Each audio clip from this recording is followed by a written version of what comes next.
இந்திய கம்யூனிஸ்ட் கட்சி மாநில செயலாளர் முத்தரசன் அவர்கள் என்னென்னா இன்றைக்கி செய்தியாளரை சந்திச்சிருக்காப்புல.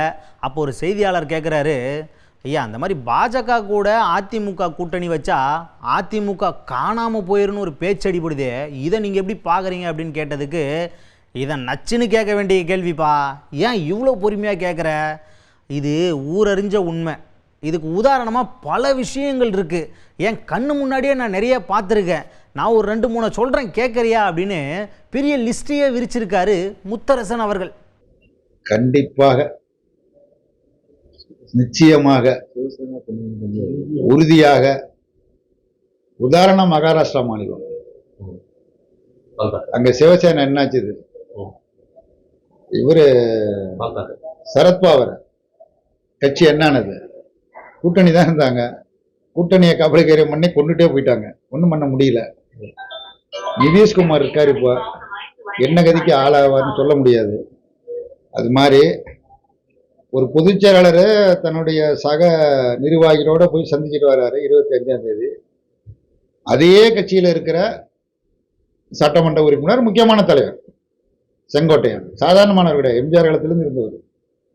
அவரு போய் 28ஆம் தேதி சந்திட்டு வர்றாரு. பொதுச் செயலாளர் சொல்றாரு, அவர் போனது எனக்கு தெரியாது அப்படிங்கிறாரு. பொருள் என்ன, இப்போ எங்கள் கட்சியில் துணை செயலாளர் மு வீரபாண்டியன் இருக்காரு, இந்த பக்கம் எங்கள் மாவட்ட செயலாளர் இருக்காரு, இந்த பக்கம் எங்கள் தருமபுரி மாவட்டத்தில் இருக்காரு. கட்சி வேலையாக அவங்க டெல்லிக்கு போகணும், எனக்கு தெரியாமல் இவங்க போயிடுவாங்களா? அப்படி போக முடியுமா? இல்லை பத்திரிகையாளர் கடை எனக்கு போனது எனக்கு தெரியாது, வீரபாண்டியன் எனக்கு தெரியாது, நான் சொல்லுவேனா? சொல்ல முடியுமா?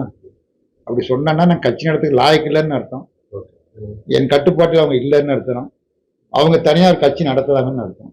அடுத்ததாக நம்ம செய்தியாளர், விஜய்க்கு ஒய் பிரிவு பாதுகாப்பு கொடுத்துருக்காங்களே, இதை பற்றி நீங்கள் என்ன நினைக்கிறீங்க அப்படின்னு கேட்டதுக்கு, அட யார் யாருக்கு ஒய் பிரிவு பாதுகாப்பு கொடுக்கறதுன்னு இவங்களுக்கு தெரியவே இல்லைப்பா, அதுக்கு ஒரு மரியாதை வேணாம். ஒய் பிரிவு பாதுகாப்புனா யாருக்கு கொடுக்கணும், எதுக்கு கொடுக்கணும், ஏன் கொடுக்கணும்னு ஒரு விதிமுறை இருக்குது. ஆனால் இவங்க அதெல்லாம் கடைபிடிக்கிற மாதிரியே தெரியல. கேட்குறவங்களுக்கெல்லாம் ஒய் பிரிவு பாதுகாப்பு கொடுத்துட்டாங்கன்னா அதுக்கு என்ன மரியாதை இருக்குது, அதுக்கு என்ன அர்த்தம் இருக்குது? அதாவது இந்த விவேக் ஒரு படத்தில் சொல்லுவார் பார்த்தீங்களா, உங்களால் மாறு வேஷத்துக்கு உண்டான மரியாதையே போச்சுறான்னு, அந்த மாதிரி இவங்க ஒய் பிரிவு பாதுகாப்பை தூக்கி தூக்கி கொடுத்துக்கிட்டு இருக்காங்க அப்படின்னு சொல்லியிருக்காரு முத்தரசன் அவர்கள். ஒன்றும் இல்லை, நாளைக்கு நீங்கள் பாஜகவில் சேரனா உங்களுக்கு கூட ஒய்பிரிவு பாதுகாப்பு கொடுப்பாங்க. ஒய்பிரிவு பாதுகாப்புங்கிறது ஒரு உயர் ரக பாதுகாப்பு, அது எல்லாருக்கும் தரமாட்டாங்க. பெரிய பொறுப்பில் இருக்கக்கூடிய முதலமைச்சர், பிரதமர் மாதிரி உள்ளவங்க ஒவ்வொருத்தருக்கும் ஒரு ஏசெட்டு அதுன்னு பல பிரிவில் வச்சுருக்கிறாங்க. அந்த மாதிரி பாதுகாப்பு கொடுக்கறது, உண்மையிலேயே ஒருத்தருக்கு ஏதாவது ஒரு பெரிய ஆபத்து இருக்குது அப்படின்னா அந்த ஆபத்திலிருந்து பாதுகாக்க முடியாத அளவிற்கு மாநில அரசா, தமிழ்நாட்டையே விட்டுருங்க, எந்த மாநில அரசு அவங்கள்ட்ட போலீஸ் இருக்குது, எல்லாம் இருக்குது, அவங்களாலையும் பாதுகாக்க முடியாது என்கிற ஒரு சூழல் ஏற்பட்டால் அப்போ ஒன்றிய அரசாங்கம் இந்த மாதிரியான பாதுகாப்பு ஏற்பாடுகளை செய்யும். அப்போ செங்கோட்டையனுக்கு யாரால் என்ன ஆபத்து,